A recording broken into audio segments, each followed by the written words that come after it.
당신이 자식을 사랑한다고 믿는 순간 그 사랑은 이미 집착으로 썩어가고 있을지도 모른다. 왜 부모는 사랑을 입에 올리면서도 고통에 잠식되는가? 왜 아이의 선택은 부모의 불안을 건드리고 아이의 실수는 부모의 체면을 찌르는가? 부처님은 단호하게 말한다. 자식은 전생의 은인이자 부모의 영혼을 흔드는 거울이다. 이 거울 앞에서 눈을 돌릴 것인가? 아니면 직시하고 깨달음의 불길로 삶을 새로 벼릴 것인가? 지금 이 글은 당신의 심장을 겨누고 부모라는 이름에 숨어있는 집착을 도려내며 사랑을 다시 정의하도록 요구한다. 준비되었는가? 지금부터 당신이 알고 있던 양육의 상식은 무너지고 전혀 다른 차원의 가르침이 시작된다. 자식을 사랑한다고 믿으면서도 밤마다 가슴이 타들어가는 부모가 많다. 왜 사랑이 고통으로 바뀌는가? 뿌리는 단순하다.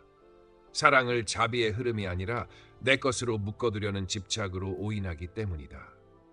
사바세계의 부모는 내 아이라는 언어 속에 보이지 않는 나를 숨긴다. 성적이 떨어지면 내가 무너지는 것 같고, 친구 관계가 삐끗하면 내 체면이 긁히는 것 같고, 진로가 엇나가면 내 판단이 부정당한 것 같아 분노와 불안이 폭발한다. 이때 아이는 더 이상 한 생명체가 아니라 부모 자아의 연장선, 불안을 봉합할 도구로 취급된다. 그 결과는 명확하다. 과도한 간섭, 끊임없는 비교, 끝없는 훈계, 상대의 시간을 점유하는 연락과 확인, 그리고 더 너 잘되라고 하는 말이야라는 명목 아래 가해지는 통제. 부모는 아이를 지키려는 것이 아니라 사실은 불안한 나를 지키려는 것이다. 그 불안은 예민하게 반응한다. 자녀의 작은 실수도 위험 신호로 해석하고 가능성의 실험을 실패의 증거로 과장하며 기다림이 필요한 자리에서 성급한 개입으로 관계의 숨통을 죄어간다. 사랑의 자리에는 신뢰가 있어야 하지만 집착의 자리에는 계산과 조건, 보상과 처벌이 깔린다. 사랑은 상대를 향해 열리고 집착은 자기 안으로 움츠러든다. 그래서 같은 포옹도 아이는 다르게 느낀다. 나를 믿는 온기인가? 나를 조종하려는 소나기인가? 부모의 고통은 아이 때문이 아니다. 사랑을 붙잡아 형체로 만들고 결과로 증명받으려는 마음, 즉 소유의 욕망과 동일시된 자아가 고통의 근원이다. 이 마음이 작동하는 한 아이가 잘 돼도 불안은 사라지지 않는다. 더 높은 기준, 더 촘촘한 통제, 더 잦은 실망으로 형태만 바꿔 번식할 뿐이다. 그러므로 문제의 핵심은 양육법 이전의 관계의 관점이다. 자식을 거울로 보느냐, 소유물로 보느냐. 이 첫 물음에 정직하게 답하지 않으면 어떤 충고도, 어떤 방법도 결국 집착을 강화하는 도구로 퇴화한다. 지금 부모가 마주해야 할 것은 아이의 성적표가 아니라 자신의 마음의 작동 방식이다. 사랑을 가장한 집착을 직시하는 순간 고통의 고리는 끊기기 시작한다. 첫 번째 지혜는 단호하다. 자식은 부모의 몸을 빌려 이 세상에 온 독립된 인연이며 따라서 내 일부라는 착시를 지금 이 순간 끊어야 한다. 내가 낳았어도 내 것이 아니다. 부모의 역할은 운전석이 아니라 내비게이션, 정원사이지 주인이 아니다. 법구경의 가르침대로 각자는 자기 업을 짊어지고 자기 길을 간다. 그러므로 부모가 해야 할 일은 방향을 대신 정해주는 것이 아니라 아이가 자기 나침반을 읽는 법을 익히도록 토양을 가꾸는 일이다. 구체적으로 가정의 언어부터 바꿔라. 내가 정해줄게는 너는 어떻게 판단하니로, 엄마 말이 답이야는 내 선택의 근거가 뭐니로 치환하라. 의사결정 권한은 나이와 역량에 맞춰 단계적으로 위임하라. 유치원 초등 시기엔 옷차림, 간식, 놀이, 중등 시기엔 시간관리, 취미, 친구관계, 고등 성인 시기엔 과목 선택, 아르바이트, 진로와 삶의 가치. 선택에는 책임이 따른다는 사실을 경험하게 하라. 용돈과 휴대폰 사용, 귀가시간 같은 규칙을 상벌이 아니라 합의된 경계로 설계하고 넘어졌을 때 바로 개입하지 말고 먼저 스스로 일어날 시간을 주어라. 집은 통제의 요새가 아니라 탐험의 베이스 캠프여야 한다. 문을 닫을 자유, 묻지 않을 권리, 동의 없는 간섭 금지, 사생활의 경계는 신뢰의 첫 벽돌이다. 대화는 지시의 폭격이 아니라 질문의 달이어야 한다. 70-30 법칙을 기억하라. 부모는 30만 말하고 70을 듣는다. 왜 그걸 하니가 아니라 그걸 통해 무엇을 배우고 싶니? 그 선택이 너의 가치와 어떻게 연결되니? 와 같은 질문으로 사고의 근육을 키워라. 일상에는 의식을 심어라. 아침마다 마음속으로 선언하라. 너는 독립된 존재이고 너 자신의 인생을 살 권리가 있다. 저녁에는 부모 스스로에게 묻는다. 오늘 나는 아이의 삶을 대신 살려 하지 않았는가? 아이의 판단을 존중하는 말을 했는가? 기도 역시 바꿔라. 내 뜻대로 되게 해달라가 아니라 저 아이가 지혜롭고 평화롭게 자기 길을 걷게 해달라이다. 걱정이 치밀어 오를 때는 즉시 행동하지 말고 호흡을 3번 고르고 감정을 관찰한 뒤 그 에너지를 자기 수양으로 전환하라. 명상 10분, 경전 한 구절 독송 혹은 몸을 움직여 불안을 태워라. 아이의 삶을 조정하려는 힘을 부모 자신의 성장으로 번안하라. 환경은 구조가 결정한다. 집의 심리적 안전지대를 구축하라. 질문하면 혼나지 않는 분위기, 비교하지 않는 규칙, 시도하면 칭찬받는 문화, 실패는 학습 데이터로 수집되는 시스템, 필요한 정보와 도구, 도서, 강의, 멘토는 넉넉히 제공하되 선택과 실행은 아이의 몫으로 남겨두라.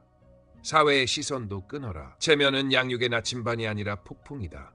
남의 눈으로 키운 아이는 결국 남의 삶을 산다. 화엄의 비유처럼 연결되어 있으되 각자의 빛을 발하야 한다. 오늘 지금 이 자리에서 선언하라. 나는 정원사이고 너는 꽃이다. 나는 흙을 고르고 물을 주고 햇빛을 불러오지만 피어날 시기와 방향은 네가 정한다. 이 선언이 부모 자식 관계의 출발점을 설정한다. 그 순간부터 아이는 소유가 아니라 한 명의 구도자로, 부모는 집착의 감시자가 아니라 신뢰의 조력자로 거듭난다.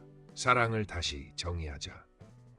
진짜 부모의 사랑은 내가 옳다는 확신을 아이에게 이식하는 권위가 아니라 아이가 나 스스로 옳음을 탐색할 수 있다는 자존을 세워주는 힘이다.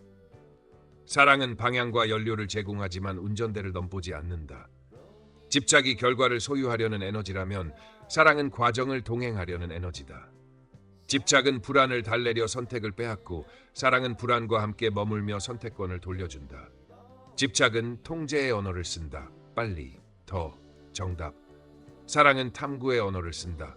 왜, 어떻게, 내 생각은. 불교의 연기 유연치는 이를 명확히 한다. 내가 만든 존재가 아니라 인연 따라 잠시 함께 머무는 존재라면 사랑의 형식도 소유가 아니라 존중이어야 한다. 이 존중은 방임과 다르다. 방임은 부재이고 존중은 여백 있는 존재다. 등대는 파도를 지휘하지 않지만 밤이 깊을수록 더 선명하게 빛난다. 사랑도 그렇다. 위험을 부정하지 않되 위험을 감당할 근육을 키우도록 빛을 던진다. 무엇이 사랑인지 스스로 점검하는 간단하고 잔인한 질문이 있다. 지금 나는 아이의 자유도를 넓히고 있는가, 좁히고 있는가? 자유도는 3가지 지표로 드러난다. 첫째, 아이가 나와 다른 결론을 말할 때 관계의 온도는 유지되는가? 둘째, 실패 후 회복을 시도할 때 내 표정이 허락이라는 신호를 주는가? 셋째, 침묵과 느림의 공간에서도 내가 초조해하지 않는가? 이 3가지가 무너지면 사랑은 이미 성과와 체면의 계약으로 타락한다. 반대로 지표가 지켜지면 사랑은 아이 안의 주체성을 깨운다. 사랑은 정답보다 책임을 가르친다. 내가 대신 해결해주는 호의는 아이의 자유신경을 마비시킨다. 대신 사랑은 경계와 신뢰를 동시에 세운다. 여기까지가 안전선, 그 안에서는 네가 결정하고 결과는 네가 감당한다. 이 문장이 줄 수 있는 최고의 선물은 통제의 안락함이 아니라 자율의 존엄이다. 사랑은 위기에서 특히 진가가 드러난다. 불안을 축소하기 위해 규칙과 감시를 늘려버리면 아이는 내면의 나침반을 꺼버린다. 그러나 사랑은 위기일수록 질문을 늘리고 속도를 늦춘다. 지금 무엇을 배우고 있니? 다음에는 무엇을 다르게 해볼래? 사랑은 정답지를 건네지 않고 정답지를 만들 수 있는 사고의 연필을 쥐어준다. 끝으로 사랑은 존재의 방식이다. 성취가 좋을 때만 흐르는 감정이 아니라 성취와 무관하게 지속되는 태도다. 그래서 사랑은 칭찬의 빈도보다 관계의 예측 가능성으로 측정된다. 오늘도 같은 시간에 같은 온도로 서 있는가? 변덕을 거두고 기대를 비우고 신뢰를 남기는가? 이 일관성이 쌓일 때 아이는 바깥의 거친 풍랑 속에서도 자기 안의 조타실로 돌아올 수 있다. 이것이 부모가 제공해야 할 사랑의 최종 형태다. 조종이 아닌 등대, 간섭이 아닌 여백, 지시가 아닌 질문, 소유가 아닌 연기 위의 존중. 2번째 지혜는 냉정하고도 따뜻한 선언이다. 자식의 실수와 부족함을 있는 그대로 품어라. 낙인 찍지 말고 과장하지 말고 부모 자신의 상처와 체면으로 번역하지 말라. 금강경이 말하듯 인간은 불완전하기에 이 세상에 태어나 배운다. 그러니 실수는 결함이 아니라 학습이 눈에 보이는 형태이며 부족함은 제거 대상이 아니라 성장의 방향표다. 문제는 아이가 아니라 우리의 해석이다. 아이의 실패를 곧장 내 양육의 실패 혹은 우리 집의 수치로 연결하는 일. 그 순간 부모의 시선은 아이를 돕는 등불이 아니라 아이를 얼어붙게 만드는 서치라이트로 변한다. 실수를 사건으로 다루지 않고 정체성으로 낙인 찍는 언어. 너는 왜 늘 그래? 역시 너답다는 아이의 자기 개념을 파괴하고 다음 시도 자체를 가로막는다. 반대로 성숙한 부모는 행동과 존재를 분리한다. 잘못된 행동은 명확히 지적하되 존재의 가치를 깎지 않는다. 표정과 목소리의 온도, 질문의 방식, 침묵을 견디는 시간은 모두 메시지다. 나는 너를 심판하지 않는다. 우리는 함께 원인을 찾고 방법을 바꾼다. 이 기류가 자리 잡는 집은 아이에게 세계를 탐험할 정서적 안전지대를 제공한다. 실수의 순간 부모의 감정은 대개 두 갈래로 폭주한다. 하나는 아이에 대한 걱정, 다른 하나는 나에 대한 자책과 수치. 지혜로운 부모는 이 둘을 분리해본다. 자책은 자기 이미지의 문제이고 걱정은 아이의 미래에 관한 사랑이다. 자책이 앞서면 훈계가 감정 배출로 변하고 사랑은 공격적 잔소리로 위장된다. 자비는 다르다. 유마경이 말하는 자비는 연민의 한숨이 아니라 회복을 가능하게 하는 정서적 용기다. 실수를 없애려는 강박 대신 실수가 지나갈 수 있는 통로를 열어두는 그릇이다. 그래서 집은 벌점표가 아니라 복구의 문화로 운영되어야 한다. 잘못했을 때 숨기지 않아도 된다는 예측 가능성, 사실을 말하면 해결이 시작된다는 신뢰, 실패를 설명하면 다음 선택이 달라진다는 경험. 이것이 아이의 내면에 다시 시도할 힘을 저장한다. 부모가 던지는 질문도 바뀌어야 한다. 추궁은 원인을 왜곡시키고 호기심은 원인을 드러낸다. 왜 그랬어가 아니라 어디에서 막혔니? 그때 어떤 감정이었니? 다음엔 무엇이 필요하겠니? 같은 질문은 비난을 분석으로, 두려움을 데이터로 전환한다. 중요한 것은 속도다. 분노는 즉각을 원하지만 회복은 시간을 먹고 자란다. 숨을 고르고 사실과 해석을 분리하고 감정을 이름 붙이는 이 짧고 단단한 절차가 부모의 충동을 가라앉히고 아이의 전전두엽을 깨운다. 마지막으로 기억하라. 품는다는 것은 방임이 아니다. 경계는 선명하게, 시선은 따뜻하게 유지하는 태도다. 경계가 사랑을 단단하게 하고 따뜻함이 경계를 견딜 수 있게 만든다. 이 균형이 서는 순간 아이는 실수를 두려워하지 않고 부모는 실수 앞에서 흔들리지 않는다. 그리고 그때 비로소 관계는 성장의 방향으로 고정된다. 실패를 막아주는 부모는 아이의 미래를 훔치는 것이다. 진짜 사랑은 실패를 제거하지 않고 실패를 자본화한다. 원리는 간명하다. 실패는 통제의 적이 아니라 성장의 연료, 두려움의 반대편에 서 있는 학습 데이터다. 그러므로 부모의 역할은 예방자가 아니라 전환자다. 사건을 교훈으로, 좌절을 설계로, 후퇴를 다음 도약의 발판으로 바꿔내는 사람. 이를 위해 집에 성장 프로토콜을 깔아라. 첫째, 사전 설계. 위험을 단계적으로 올리는 리스크 사다리를 만든다. 과제 난이도, 시간, 책임의 범위를 한 칸씩 키워가며 각 칸에 허용한 손실 한도를 적은 실패 예산을 배정한다. 동아리 리더 도전은 1회 낙선 허용, 다음 학기에 재도전 플랜 동반. 둘째, 진행 중 개입. 구원자 모드를 금지하고 체크인 3문만 허용한다. 지금 신호는 뭐야? 그 신호를 어떻게 해석했니? 스토리. 지금 당장 한 걸음은? 이 세이메스는 통제를 줄이고 아이의 집행 기능을 깨운다. 셋째, 사후 전환. 감정이 진정되는 90분 냉각 규칙 후 15분짜리 마이크로 회고로 끝낸다. 절차는 팩트 로그. 팩트, 무엇이 있었는가? 그때 감정은 choice. 다음 선택 하나. teach. 오직 4칸. 말로 끝내지 말고 다음 실행을 달력과 알람에 박는다. 회고는 비난 회의가 아니다. 포스트모템은 사람을 겨누지 않고 시스템을 겨눈다. 누가 대신 무엇이 막았는지를 묻는다. 정보 부족, 시간 압박, 준비 루틴, 심리적 안전, 규칙의 모호함. 도구도 프로화하라. 주 1회 실험 노트에 시도 결과 교정안을 기록하고 월 1회 실패 지도를 업데이트한다. 나를 자주 무너뜨리는 패턴 3가지와 회복 단축키.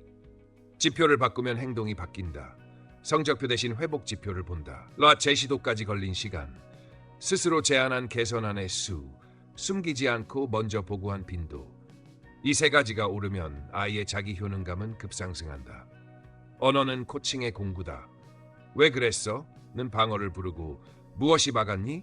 다음에는 무엇을 바꿀래는 분석을 부른다. 칭찬도 결과가 아니라 전략을 겨냥한다. 수학 90점 잘했다가 아니라 틀린 문제의 공통 패턴을 추려낸 집요함이 좋다. 환경도 체계로 뒷받침하라. 안전한 실패존을 집안에 만들고 시도하면 즉시 작은 보상을 주는 실험 토큰을 운영한다. 3번의 도전, 원하는 책 1권. 주간 실패 회담을 정례화해 가족 모두가 각자 한 번의 실패와 교훈을 공유한다. 부모의 감정은 경계선 밖에서 처리한다. 분노 수치가 솟구칠 땐 즉각 개입 대신 호흡 10회, 물 한 컵, 메모 셈줄의 디폴트를 실행하고 아이와의 대화는 언제나 질문으로 시작해 합의로 마친다. 학교 입시, 오디션, 대회 같은 외부 실패에도 동일한 프레임을 적용하라. 예를 들어 코딩 대회 예선 탈락, 목표, 전략, 연습, 리뷰에 4박자 중 어디가 헐거웠는지 찾고 다음 대회까지 역산 일정표를 아이가 직접 짠다. 동아리 리더 낙선, 지지층 분석, 메시지 피드백, 모의 발표 루틴을 붙여 재도전 설계서를 아이 손으로 작성하게 한다. 연꽃은 진흙 없이 피지 않는다. 진흙을 혐오하는 부모는 결국 연꽃을 잃는다. 실패를 치워주는 대신 다시 피어나는 기술을 가르쳐라. 그 순간부터 아이는 결과의 노예가 아니라 과정의 장인이 된다. 부모가 지켜야 할 단 하나의 원칙, 예방보다 전환, 구원보다 코칭, 완벽보다 회복. 이것이 실패와 성장의 변증법을 현실로 바꾸는 부모의 실무다. 3번째 지혜인 내려놓음은 포기가 아니라 집중력 높은 사랑의 방식이다. 바냐의 무화가 가리키는 핵심은 내가 내 것이 아니다가 아니라 내가 너 자신으로 설 수 있도록 나는 나의 욕망을 비운다는 결심이다. 간섭을 줄이는 이유는 편해서가 아니라 아이의 자율신경을 깨우기 위해서다. 그래서 내려놓음은 무관심의 냉기가 아니라 신뢰의 온도 조절이며 손을 거두는 것이 아니라 손을 펴서 아이가 스스로 올라설 공간을 마련하는 행위다. 계절의 비유대로 사랑에는 리듬이 있다. 봄, 여름에는 물 주고 지지대를 세우지만 가을, 겨울에는 과감히 가지치기를 멈추고 뿌리가 스스로 힘을 키우게 기다린다. 문제는 부모의 마음속 내 뜻이 언제나 개입하려 한다는 점이다. 그러므로 우리는 의식적으로 간격을 설계하고 의도를 자주 점검해야 한다. 첫째, 간격의 미학을 실천하라. 물리적 정서적 거리를 수치화해 관리한다. 하루 연락은 1회, 점검 질문은 많아도 2개, 조언은 요청이 있을 때만 1회, 답변은 즉시 대신하지 말고 내 판단은으로 1차 반사한다. 둘째, 동기 정화 루틴을 돌려라. 아이에게 개입하고 싶은 충동이 올라오면 4초 들숨, 6초 날숨 3번으로 몸을 안정시키고 마음속으로 이 개입은 아이를 위한가, 나의 불안을 위한가를 묻는다. 불안이 동기라면 행동을 멈추고 그 에너지를 자기 수양으로 돌린다. 짧은 독서, 묵상, 산책. 셋째, 말의 결을 바꿔라. 허락을 요구하는 질문 대신 주체성을 호출하는 문장을 쓴다. 내 계획은 이래가 아니라 내 계획은 무엇이며 내가 도울 점은 무엇이니? 그 선택의 근거를 설명해 줄래? 결과는 내가 책임질 수 있겠니? 와 같은 문장으로 운전대를 아이 손에 확실히 쥐어준다. 넷째, 관계의 계약을 재설계하라. 집의 규칙을 벌과 보상의 장치가 아니라 자유를 지키는 경계선으로 정의하고 어겼을 때는 처벌이 아니라 복구의 합의를 문서로 남긴다. 사실 확인, 영향인식, 복구 행동, 재발 방지 한 줄. 다섯째, 예측 가능성을 높여라.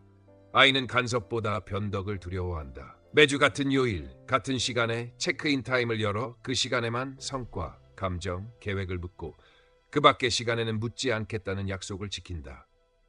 예측 가능한 여백은 주체성을 자라게 하는 광합성이다. 여섯째, 기대를 비우고 표준을 전환하라. 결과의 점수표 대신 과정의 성실도, 선택의 일관성, 도움 요청의 적시성 같은 지표를 칭찬한다. 잘했어가 아니라 과정에서 멈칫했을 때 멘토를 찾은 판단이 좋았어. 마감 24시간 전에 스스로 점검표를 돌린 루틴이 훌륭해. 일곱째, 경계와 온기를 동시에 지켜라. 연락 빈도, 귀가 시간, 디지털 사용 같은 안전선은 흔들림 없이 유지하되 그 안에서의 선택은 최대한 아이에게 위임한다. 경계가 사랑을 안전하게 하고 온기가 경계를 견딜 수 있게 만든다. 여덟째, 침묵의 기술을 익혀라. 아이가 문제를 들고 왔을 때 즉답 대신 10초 침묵으로 생각의 공간을 열고 내가 세 가지 선택지를 말해줄까? 아니면 내 아이디어부터 들을까?로 선택권을 다시 돌려준다. 아홉째, 부모의 정체성을 재정의하라. 나는 결과의 감독이 아니라 관계의 관리자, 통제의 주인이 아니라 환경의 설계자다. 과정보다 내 체면을, 아이의 안전보다 내 불안을 우선하는 순간을 포착할 때마다 스스로를 중도로 되돌려 세운다. 열째, 선언을 일상화하라. 아침마다 나는 너를 소유하지 않고 너는 나를 증명하지 않는다를 마음속으로 되뇌고, 저녁에는 오늘 나는 아이의 속도를 침범하지 않았는가, 간섭 대신 신뢰를 선택했는가를 점검한다. 내려놓음은 사랑의 퇴장이 아니라 사랑의 성숙이다. 손을 놓을수록 아이의 근육은 단단해지고, 침묵할수록 아이의 목소리는 선명해지며, 한 걸음 물러설수록 아이의 한 걸음은 자기 삶을 향해 전진한다. 이것이 무아의 사랑, 중도의 사랑, 그리고 부모가 도달해야 할 보이지 않는 힘의 형태다. 갈등은 관계가 살아있음을 증명하는 맥박이며, 목표는 승부가 아니라 회복이다. 부모와 자식이 부딪힐 때 가장 먼저 할 일은 사람과 문제를 분리하는 것이다. 사람은 존중하고 문제는 단호하게 다룬다.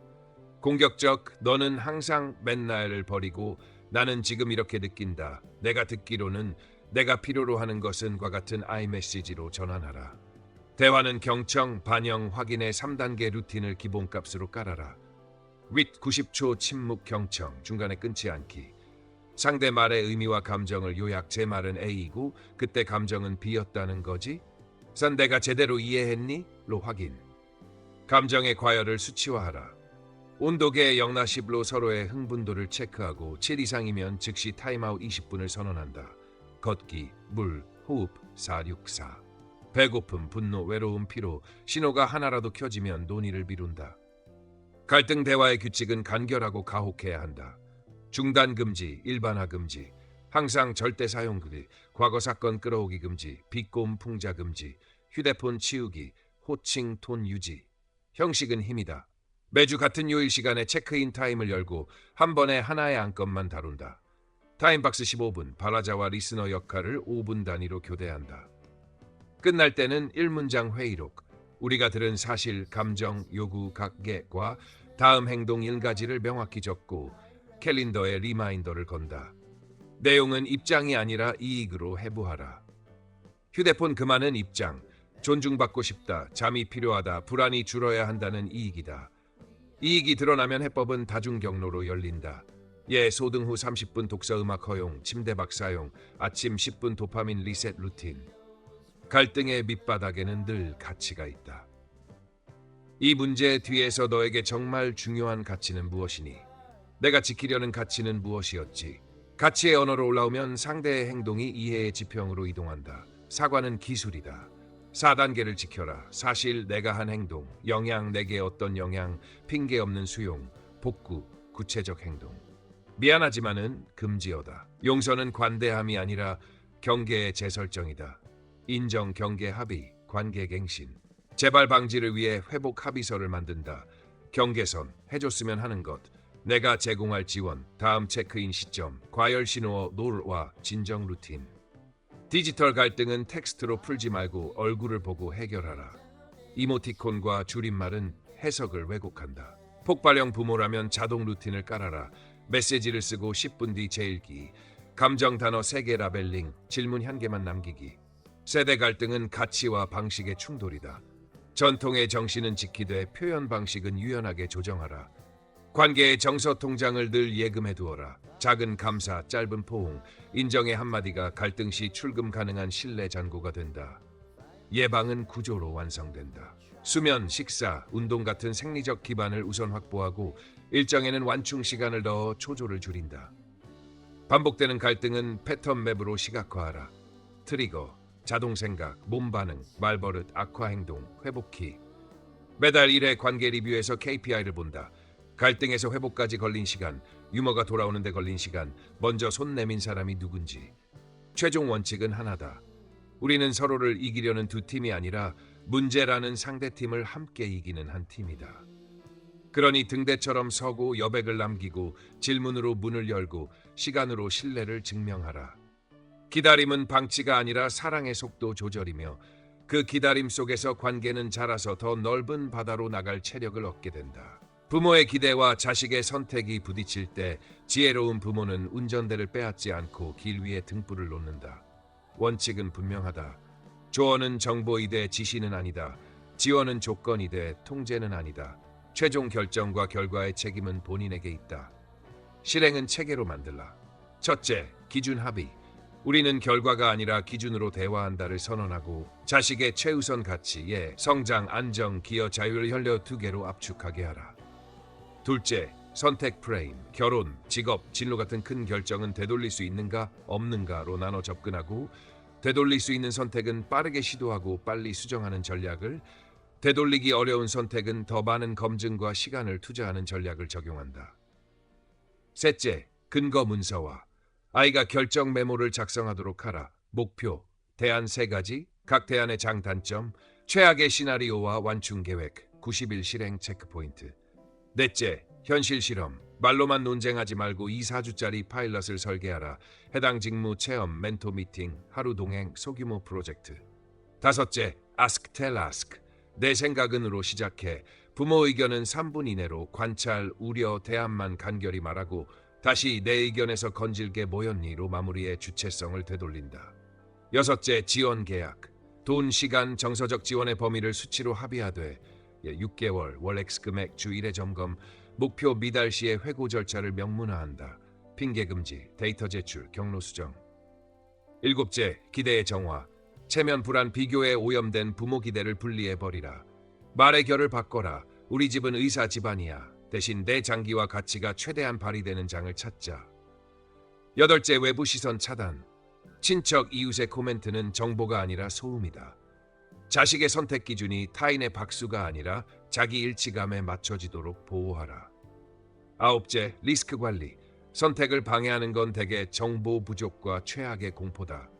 멘토 2인, 반대 의견 1인으로 소수 반대 패널을 구성해 맹점을 점검하고 최악의 경우에 대비한 퇴로, 금전 안전망 기술 스태트워크를 구체화한다. 열째, 관계의 메시지. 결론이 부모 뜻과 달라도 표정과 행동으로 같은 문장을 전하라. 내 의견은 참고 자료일 뿐 길은 네가 정한다. 나는 내 편이다. 결혼 상대로 불만족스러울 때는 인신공격을 멈추고 가치 적합성 질문만 던져라. 갈등 처리 방식, 돈과 시간의 우선순위, 가정 일의 경계, 위기시 의사결정 룰. 직업과 진로에서는 타이틀이 아니라 역할, 환경, 성장 곡선을 보게 하라. 하루의 시간표, 배우는 사람, 배우는 속도, 다음 24개월에 쌓일 능력. 무엇보다 기억하라. 기대는 부모의 소망이고 선택은 자식의 삶이다. 등불은 방향을 밝혀주되 길을 대신 걸어주지 않는다. 부모가 등불의 자리로 물러설 때 자식은 스스로의 발로 걷고 넘어지고 다시 일어서는 법을 배운다. 그 자립이야말로 가장 큰 효도이며 부모 사랑의 완성이다. 자식은 혈연으로 들어온 손님이 아니라 나를 사람으로 빚어내는 도장의 스승이며 전생의 은인이다. 그들은 가르치려 하지 않지만 매 순간 가르친다. 밤새 고열로 뒤척이는 아기는 푸시를 연습시킨다. 시간과 잠과 계획을 기꺼이 내어주는 법을, 유치한 반문과 외의 무한 루프는 인죽을 단련시킨다. 논리보다 관계를 먼저 붙드는 신경을, 사춘기의 문쾅거림과 침묵은 선정등을 요구한다. 자극에 흔들리지 않고 심호흡 속으로 귀환하는 습관을, 반복된 실패와 좌절은 정징진을 부른다.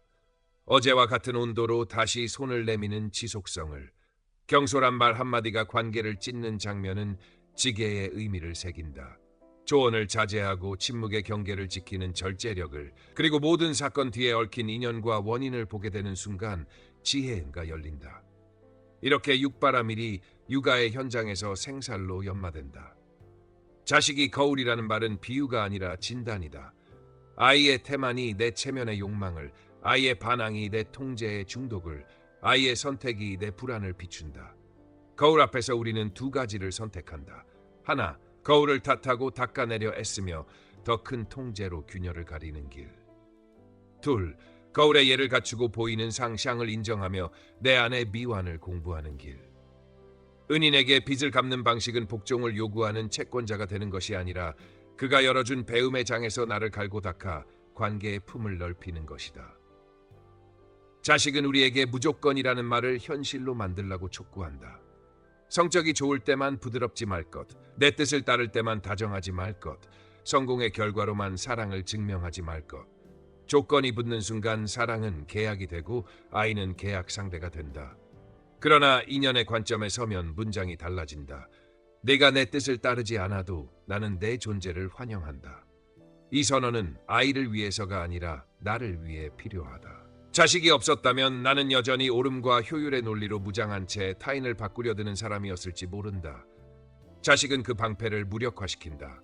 분노, 조급, 수치, 비교, 내면의 그림자를 끌어올려 내 눈앞에 세운다. 그래서 고통스럽다. 그러나 바로 그 고통이 스승의 수업료다. 견디고 바라보고 해석을 바꾸고 다시 사랑하는 과정에서 부모라는 이름의 인간은 이전과 다른 결을 얻는다. 그러니 아이에게 요구하기 전에 먼저 고개를 숙여 감사하라.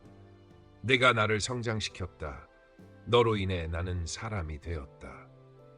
이 고백이 입술을 떠나는 순간 사랑은 소유에서 해방되고 관계는 수행으로 승화된다. 자식은 성공 프로젝트가 아니라 수행의 동반자, 대체 불가한 스승, 그리고 내가 앞으로의 생을 더 넓고 깊게 살도록 나를 깨우는 은인이다. 부모의 사랑은 햇빛이어야 한다. 비춘다. 그러나 붙잡지 않는다. 꽃이 피든 지든 열매가 맺히든 떨어지든 햇빛은 시계를 재촉하지 않고 높낮이를 차별하지 않는다. 사랑도 마찬가지다. 아이의 계절을 바꾸려 들지 말고 그 계절을 온전히 통과할 수 있도록 온도를 제공하라. 오늘의 성취가 낮아도 온도는 흔들리지 않고 내 뜻과 달라도 광량은 줄지 않는다. 이것이 아이에게 나는 조건 없이 환영받고 있다는 근본 안정감을 심는다. 그런 안정감 위에서만 주체성은 자란다. 그러므로 우리는 결과의 들썩임에 반응하는 조명 스위치가 아니라 일관된 방향과 세기를 유지하는 태양광 발전소가 되어야 한다. 방법은 간단하지만 단호하다. 기대라는 그림자를 걷고 존재를 있는 그대로 비춘다. 판단의 칼날을 거두고 질문의 빛을 더한다. 조급의 열기를 식히고 예측 가능한 리듬을 구축한다. 한 번 더 묻는다. 지금 내 말과 표정은 아이를 더 보이게 하는가, 덜 보이게 하는가? 햇빛은 대상을 자신의 색으로 칠하지 않는다. 사랑도 아이를 내 욕망의 색으로 덧칠하지 않는다. 존중은 방임이 아니고 경계는 통제가 아니다. 경계는 그늘을 피하게 해주는 지붕이고 존중은 그 아래서 스스로 방향을 잡게 하는 광선이다. 우리가 할 일은 환경을 설계하고 안전선, 리듬, 의식, 시야를 확보하며 사실과 해석 분리, 속도를 조절하는 것. 그리고 결정적으로 결과가 좋을 때만 환해지는 스포트라이트가 아니라 실패와 혼란의 순간일수록 밝아지는 등대가 되는 것이다. 그때 아이는 안다. 넘어져도 길을 돌아가도 나를 비추는 빛은 사라지지 않는다. 이 확신이 아이를 외압보다 강하게 흔들림보다 멀리 데려간다. 마지막으로 부모 자신에게 선언하라. 나는 너를 증명서로 쓰지 않겠다. 너는 나의 소유가 아니고 나는 너의 심판이 아니다. 나는 네가 내 삶의 항해사가 되도록 기후를 관리하는 사람, 필요할 때만 모습을 드러내는 빛이다. 자식은 거울이자 스승이요 전생의 은인이다. 그 은혜에 답하는 길은 하나, 세 가지 지혜를 실천하는 햇빛이 되는 것, 곧 독립을 비추고 실수를 대워 회복시키며 집착을 녹여 자유를 남기는 사랑이다. 오늘 지금 이 순간부터 등불을 켜라. 등불은 말하지 않아도 모든 것을 말한다. 오늘의 메시지를 끝까지 들은 당신, 이제 더 이상 자식을 내 소유라 부를 수 없을 것이다. 자식은 부모를 시험하는 과제가 아니라 부모를 성장시키는 스승이자 전생의 은인이다. 집착을 놓아야 진짜 사랑이 시작되고 실수를 품어야 관계가 단단해지며 독립을 인정해야 영혼이 자유로워진다.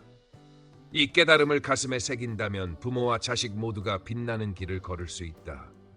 여러분, 지금 느낀 울림을 흘려보내지 마십시오. 지혜의 지도는 삶을 흔들고 생각을 깨우며 사랑을 다시 정의하는 여정을 함께합니다. 구독과 좋아요는 단순한 클릭이 아니라 더 깊은 지혜를 향한 선언입니다. 다음 영상에서 또 다른 가르침으로 여러분의 마음을 흔들겠습니다. 지금 당신의 사랑을 햇빛처럼 빛나게 하십시오.